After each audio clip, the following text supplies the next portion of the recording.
જે સોશિયલ મીડિયાની જે એપ્લિકેશનો હોય છે, ફેસબુક છે, ઇન્સ્ટાગ્રામ છે, આવી એપ્લિકેશનોનો મોટા ભાગે બધા ઉપયોગ કરે છે. અને ઘણા બધા લોકો સાથે આના માધ્યમથી પણ ગુનાઓ બને છે. એટલે તમને જાગૃત કરવા ખૂબ મહત્વના છે કે ભાઈ ફેસબુક હોય છે એટલે તમે બધા મોટા ભાગના ઉપયોગ કરતા જ હશો, કરો છો કે નહીં? હા કે ના? હા. તો ઘણી વખતે આ ફેસબુક ઉપર આપણે ફ્રેન્ડશિપ કોઈને મોકલતા હોય અથવા તો સામેથી રિક્વેસ્ટ આવતી હોય છે, તો અને ઇન્સ્ટાગ્રામ ઉપર પણ.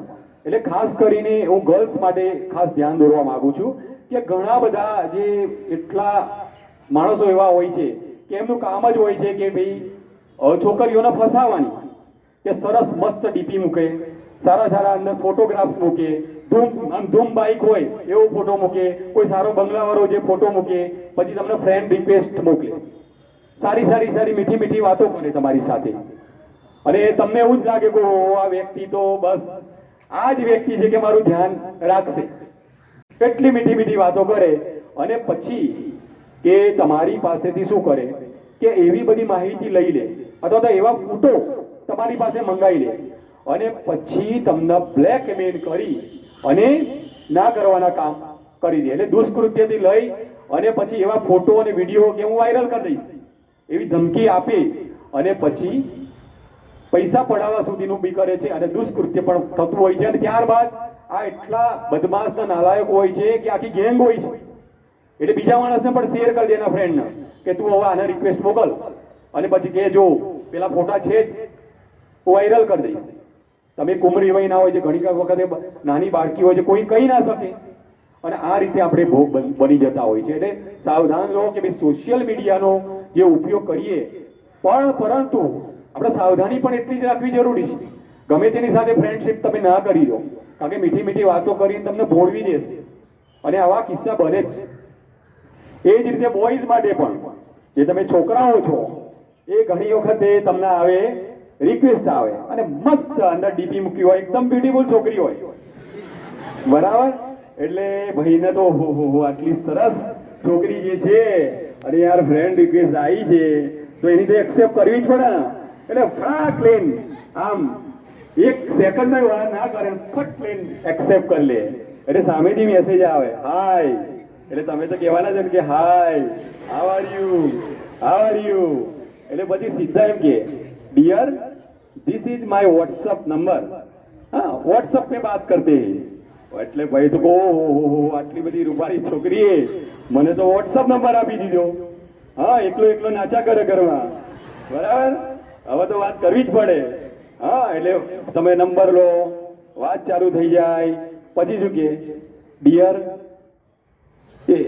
ऐसा करो ना मेरा રિચાર્જ કરવા દો ને.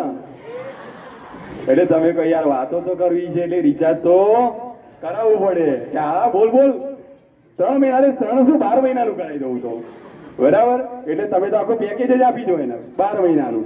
પછી ડિयर देखो ने ये मेरी मम्मी को एडमिट किया है हॉस्पिटल में, इतने पैसे की जरूरत है, जरा वो गूगल पे कर दो ना. એટલે પછી કે હા શું વાંધો છે કે તારી મમ્મી મારી જ મમ્મી છે ને, હા એટલે ગૂગલ પે કરી દે. એટલે ધ્યાન રાખો કે ભાઈ આ રીતે છેતરપિંડી થતી હોય છે. ઘણી વખત એ છોકરી હોતી જ નહીં, એ છોકરો હોય, બરાબર?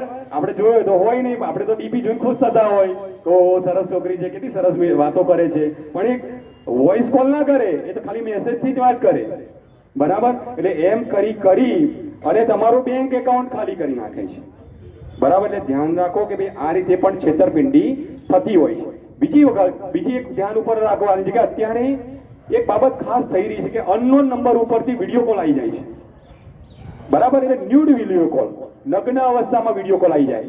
એટલે ઘણી વખતે આપણે શું છે કે નંબર ઉપરથી વિડીયો કોલ આવી ગયો અને રિસીવ કરી લો, તો ઘણી વખતે આ થાય છે આવું કે વાતો કરવા લાગી જાય, આપણે બી વાતો કરવા લાગી જઈએ, જાણે અજાણે કે પછી કે ના ચલો મજા આવે છે, બરાબર?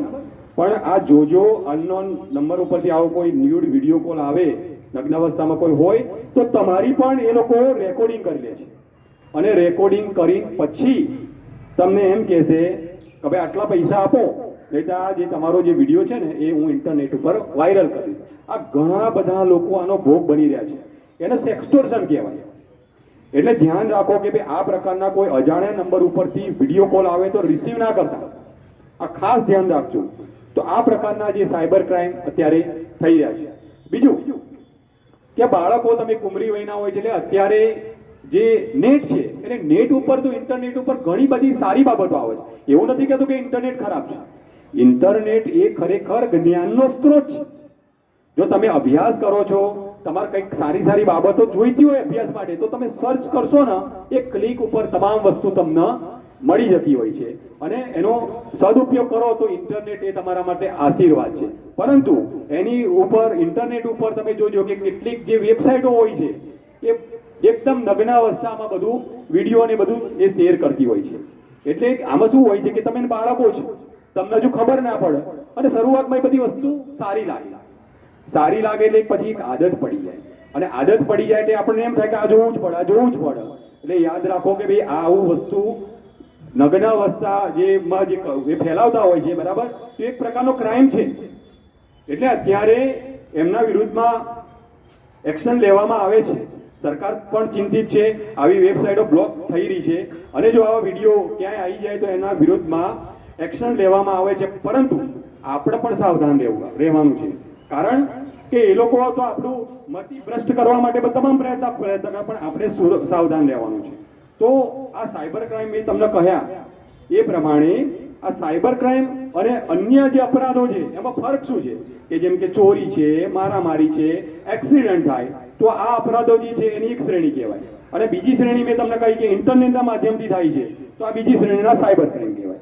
તો સાયબર ક્રાઇમ એ એવા ક્રાઇમ છે કે વ્યક્તિ ભોગ બનનાર વ્યક્તિ ધારે તો એને અટકાવી શકે.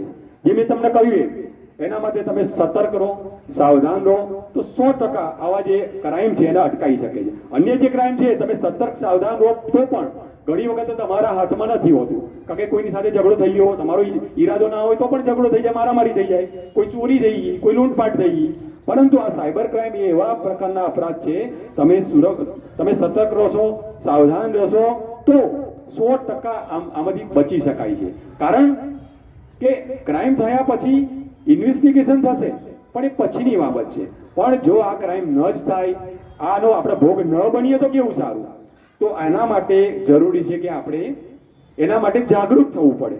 એટલા માટે હું આજ તમને આવ્યો છું, તમને જાગૃત કરું છું, કારણ કે તમે સ્ટુડન્ટ છો, તમારી ગ્રહણ શક્તિ હોય તો તમે એક જાગૃત નાગરિક થશે કે એક બાળક એ થશે, કારણ કે તમે ભવિષ્યના નાગરિક છો, તો ઘણા બધા લોકોને તમે જાગૃત કરી શકશો. તમે ઘરે જઈ અને તમારા માતા પિતા, ભાઈ બહેન, અડસ પડોશમાં રહેતા હશો એને કહેજો કે ભાઈ આવા પ્રકારના સાયબર ક્રાઇમ થઈ રહ્યા છે, તો આ પ્રકારનું હોય તો તમે ચેતજો, ઉતાવળ ના કરતા. ઘણી વખત આવા સાયબર ક્રાઇમ નું થવાનું કારણ એ હોય છે કે અતિશય ઉતાવળ કરતા હોય આપણે, લોભ, લાલચ, ઉતાવળ, આ બધાના કારણે આવા સાયબર ક્રાઇમનો આપણે ભોગ મતલબ કે બનતા હોઈએ છીએ. તો તમે સુરક્ષિત રહો, સાવધાન રહો, અને જો તમે ધ્યાન આપશો, જાગૃત થશો તો 100% આ પ્રકારના ક્રાઇમમાંથી આપણે બચી શકીશું. તો તમે મને અહીંયા સાંભળ્યો અને તમે પણ જઈ અને વધુમાં વધુ લોકોને જાગૃત કરો.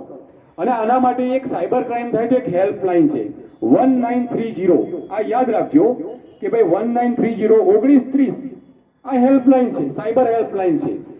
એટલે સીધું જ કોઈ જો સાયબર ક્રાઇમ થાય તમારી સાથે કોઈ પણ પ્રકારનો, તો આ નંબર ડાયલ કરી દેવાનો, એટલે તરત જ આની ઉપર તમારી જે પણ કમ્પ્લેન હશે રજીસ્ટર થઈ જશે, અને કોઈ પણ જગ્યાએ તમે રહેતા હશે એ પોલીસ સ્ટેશનમાં આ કમ્પ્લેન ત્યાં પહોંચી જશે. કે જેટલા ઝડપથી આની ઉપર તમે નંબર ડાયલ કરશો એટલું ઝડપથી આ કાર્યવાહી થઈ શકશે.